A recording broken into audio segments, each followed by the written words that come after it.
Hey everyone, welcome back for another deep dive. Today we're tackling AI, and we're using Eric Schmidt's book, Genesis, AI, Hope, and the Human Spirit, as our guide. Yeah, he's got a pretty unique perspective, right? I mean, being the former CEO of Google and all. Exactly. He was right there in the thick of it as Google, became this tech giant. Mhm. And he's clearly super excited about AI's potential, but uh, there's this other side to the book. Oh, absolutely. It's not all, rainbows and unicorns. Right. He Yeah. gets into some pretty serious risks too, and that's what makes this whole topic so fascinating. Right? For sure. It's that tension between this incredible power and, well, the potential for things to go really wrong. So our big question today is, can we actually harness this power for good? Can we use AI to make the world a better place? And can we do it while protecting ourselves from the downsides? Yeah, that's the key. And Schmidt really gets into that, how fast this tech is evolving It's mind-blowing, right? He really stresses that this isn't some far-off sci-fi thing. It's happening now. right now.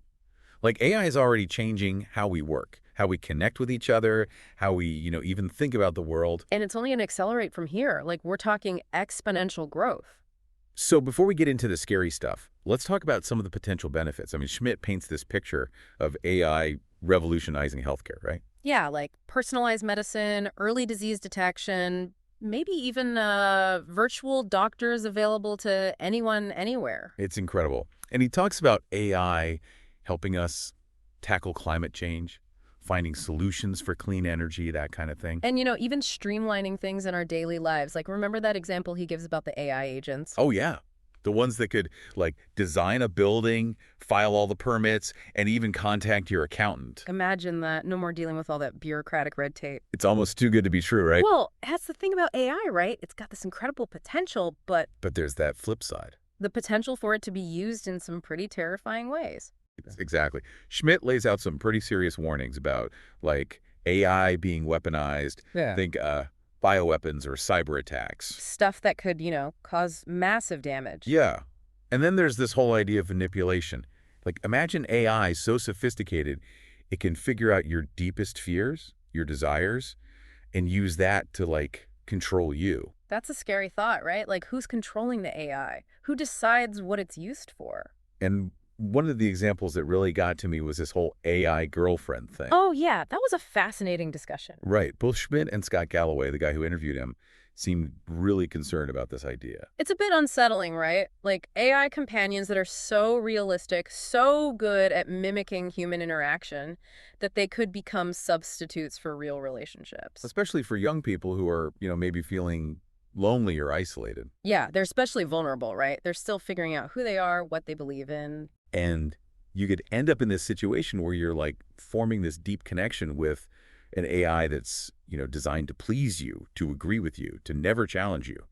Which on the surface might sound appealing, but in the long run, it could really mess with your ability to connect with real people, to deal with, the complexities of real relationships. It's like we're talking about this whole new level of, like, digital addiction or something. Right. It raises all sorts of questions about what it means to be human, to connect with each other in meaningful ways. So it seems like we're facing this really delicate balancing act. We've got this technology with incredible potential, but also incredible risk. Absolutely. It's like we're walking a tightrope, and we've got to be incredibly careful not to fall off. And that's what makes this whole conversation so important, right? Yeah. We need to be talking about these issues now, figuring out how to Definitely. navigate this uncharted territory. Yeah, before it's too late, we need to make sure that we're the ones in control, not the AI. So how do we do that? Where do we even begin? Well, Schmidt seems to think regulation is a big part of the answer, especially when it comes to things like autonomous weapon systems. Yeah, he argues that we need clear international agreements to prevent AI from becoming, a tool for mass destruction. But then he also brings up this really tricky question, right? Like, what happens if some countries just ignore the rules? Exactly. What if democracies are willing to play by the rules, but authoritarian regimes aren't? It's a tough one, and it highlights just how complex this whole issue is. And it's not just about governments, right? No, not at all. We need to think about the role of corporations, researchers, developers, and, of course, the public. Everyone has a stake in this. And Schmidt talks about his experience at Google, how they tried to, like, anticipate potential harms and address them quickly. But Galloway is a bit more skeptical. He argues that we need real consequences for people who are, reckless with this technology. Maybe even criminal liability. Yeah, he's definitely more on the side of needing strong regulations and enforcement. And that raises another big question, right? Who's ultimately responsible when AI goes wrong? It's not always clear cut. Is it the developer, the Correct. company, the government? These are the kind of things we're going to have to grapple with as AI becomes more and more powerful. It's a lot to wrap your head around, but it's clear that this conversation is just beginning. Oh, for sure. And it's a conversation that we all need to be a part of because the Yeah. future of AI, it's not predetermined. It's something that we're all going to shape together. It Yeah. really is. And one of the things that makes it even more complex is this idea of AGI, artificial general intelligence. Okay, so we're talking like the Terminator, the Matrix. Right. Well, not necessarily, but it's definitely in that realm. Schmidt and Kissinger, they spent a lot of time in the book discussing this idea of AGI, where AI becomes basically smarter than us. So smarter than us, like capable of thinking for itself, making its own decisions. Exactly. Like, imagine an AI that can solve problems that we haven't even thought of yet, or that can even set its own goals. That's kind of freaky. So what happens when that happens? What happens when we're not the smartest kids on the block anymore? That's the big question, isn't it? I mean, it really challenges our whole understanding of, like, what it means to be human. We've always defined ourselves as the most intelligent species on the planet. Right. So what happens when that's no longer true? Exactly. And Schmidt and Kissinger really grapple with this idea, They talk about the potential for AI to, like, fundamentally change our sense of purpose, our place in the universe. It's a lot to wrap your head around. So I guess the question is, can we control something that's potentially smarter than us? Right. And that's where this idea of meaningful human control comes in. Okay, so what does that even mean? How do you control something that's, potentially capable of outthinking you? Well, Schmidt talks about the need for transparency, being able to understand how AI systems are making decisions, and also the importance of off switches, ways to, like, shut down AI systems if they start behaving in ways that are harmful or unpredictable. But who decides what's harmful or unpredictable? What if the AI has a different definition of those things than we do? Right. And that's where things get really tricky because, even if we can build in these safeguards, there's still this fundamental question of, like, who gets to decide what those safeguards are? Whose values are we baking into these systems? And it seems like we're already seeing some of those questions play out, with social media algorithms and all that stuff. Oh, absolutely. And, Schmidt and Galloway, they both express concern about how AI is already being used to, manipulate people, spread misinformation, create those echo chambers where we're only exposed to viewpoints that we already agree with. Yeah. So what happens when that gets even more sophisticated? Like, imagine an AI that knows exactly what to say to, like, push your buttons to make you angry, to make you scared, to make you buy something you don't need. Or vote for a certain candidate, or even turn against your own family and friends, right? Okay, now we're definitely getting into, like, Black Mirror territory. Yeah. So how do we prevent that from happening? What are the solutions here? Well, regulation is a big one, right?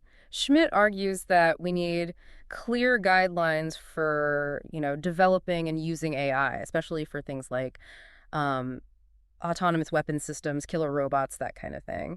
But, he also acknowledges that it's incredibly difficult to get everyone on the same page. Right, because you've got all these different countries, different cultures, different values. Right, exactly. And Galloway is particularly skeptical, about the idea of these international agreements actually working. So what do we do? Just cross our fingers and hope for the best? Well, no. I mean, I think we need to be prepared for the possibility that, some actors are just going to ignore the rules, right? And what do we do then? That's a tough one. And it's a question that we're going to have to grapple with as AI becomes more powerful. I mean, one possibility is that, we need to develop our own AI systems to defend against AI threats. So it's like an AI arms race. It's a possibility. And it's one that we need to be very careful about because, the last thing we want is to create a situation where everyone is just trying to build the most powerful AI, regardless of the consequences. And it's not just the U.S. and, Russia or whoever. Mm-hmm. Schmidt actually points out that China has been releasing some really powerful AI models recently. Yeah, the open source ones, that was a big deal. Right. Kind of shook things up. Definitely. It showed that, the U.S. is not the only player in this game anymore. China is a major force in AI development, and that's something that we need to be aware of. So it's not just a two-player game anymore. Nope. And that makes this whole thing even more complicated because now you're not just trying to get the US and, Russia or China to agree. You've got to get all these other countries on board as well. Sounds like a nightmare. It's a challenge for sure. But Schmidt and Galloway, they both argue that it's a challenge that we have to face because the potential benefits of AI are just too great to ignore. Right, but so are the risks. Exactly. So it's this balancing act, right? We need to find a way to harness the power of AI while also making sure that it doesn't get out of control.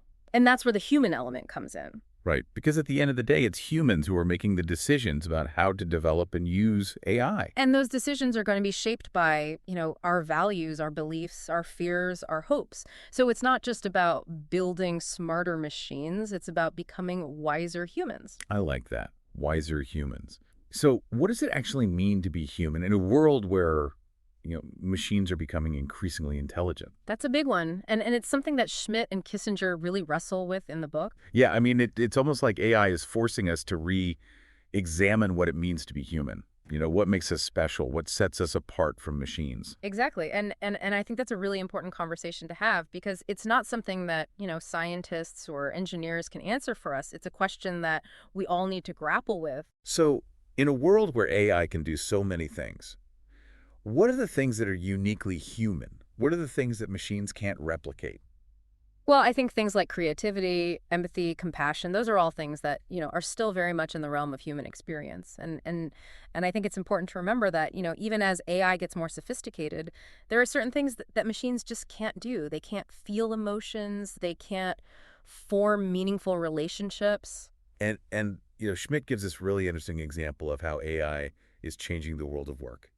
He talks about how AI agents can now collaborate to handle tasks that used to require entire teams of humans. Yeah, like that example we talked about earlier with the AI agents designing a building, getting the permits and all that. Exactly. So what happens to all the architects, lawyers, accountants, all the people whose jobs are being impacted by these AI systems? That's a valid concern, and it's something that we need to be thinking about seriously. I mean, we might need to rethink our whole approach to education and job training. Maybe we need to start focusing on skills that are, uniquely human things that AI can't replicate. So things like creativity, critical thinking, problem solving, those kinds of things. Exactly. And maybe we need to start thinking about, new models of work things like a shorter work week or a universal basic income to help people adapt to this changing landscape. It's a lot to process. It is. But I think it's important to remember that, we're not powerless in all this. We have choices to make about how we develop and use this technology. So what can we do? How can we make sure that AI is used for good, not for harm? Well, first of all, we need to stay informed, read about AI, learn about its capabilities and its limitations, and engage in conversations like this one. Don't be afraid to ask questions, challenge assumptions, voice your concerns. Don't just leave it to the experts. Exactly. This is an issue that affects all of us. So we all need to be involved in shaping the future of AI. Support organizations that are promoting responsible AI development, advocate for policies that, ensure that AI is aligned with human values and used for the benefit of all. Because ultimately the future of AI, it's not predetermined. It's something that we're creating right now with every choice we make. And that's a powerful thought, right? It's a reminder that we have agency, that we're not just passive bystanders in all of this. We have a responsibility to shape the future of AI in a way that benefits humanity. It's amazing to think about how much AI has already changed things, and we're really just getting started. I know, right? And it's evolving so quickly. It can feel overwhelming sometimes. It really can. And Schmidt talks about that a lot, this need to balance progress with responsibility. He's clearly excited about what AI can do, but he's also really aware of the risks. Yeah, he makes that comparison to nuclear weapons, which is, a pretty stark reminder of how technology can be used for both good and bad. Yeah. It's a powerful analogy. So are we saying we need to regulate AI like we regulate nukes? I mean, is that even possible? Well, it's not a perfect comparison, but there are some similarities, right? We need to start thinking about, international agreements, setting boundaries, establishing norms for how this technology is developed and used. But how do you even begin to do that? I mean, you've got all these different countries, different cultures, different political systems. Exactly. And that's what makes this so challenging. You can't just have, one country or one group of people dictating the rules. It has to be a global effort. And one of the things that Schmidt and Galloway really emphasize is this need for cooperation between the U.S. and China, which, given the current state of things, seems pretty unlikely. It's definitely a tall order, but they argue that it's absolutely crucial. The risks posed by AI are just too big for any one country to handle alone. We need to find a way to work together, even if it's, messy and complicated. It's a good reminder that, even though we're talking about artificial intelligence, this is ultimately a very human challenge. For sure. And it brings us back to that fundamental question that Schmidt and Kissinger keep coming back to. What does it mean to be human in a world that's increasingly shaped by AI? A big question. Yeah. And I'm not sure there's an easy answer. I don't think there is. It's something that we're all going to have to figure out as we go along. So where do we go from here? What can we do? I mean, it's easy to feel kind of helpless in the face of all this, I know what you mean, but I don't think we should give in to that feeling. We all have a role to play in shaping the future of AI. The first step is to stay informed, right? Read about it, learn about its capabilities, its limitations, and talk about it. Have these conversations. Share your thoughts and concerns with others. Don't be afraid to ask questions. Exactly. And, Yeah. and support organizations that are promoting responsible AI development. Advocate for policies that ensure, AI is used for good, not for harm. And I think it's important to remember that, we're not powerless. The future of AI isn't predetermined. It's something that we're creating with every choice we make. That's right. It's up to us to decide what kind of future we want to build. And I think Schmidt and Kissinger sum it up really well with that final question they pose in the book. In a world increasingly shaped by AI, what does it mean to be human?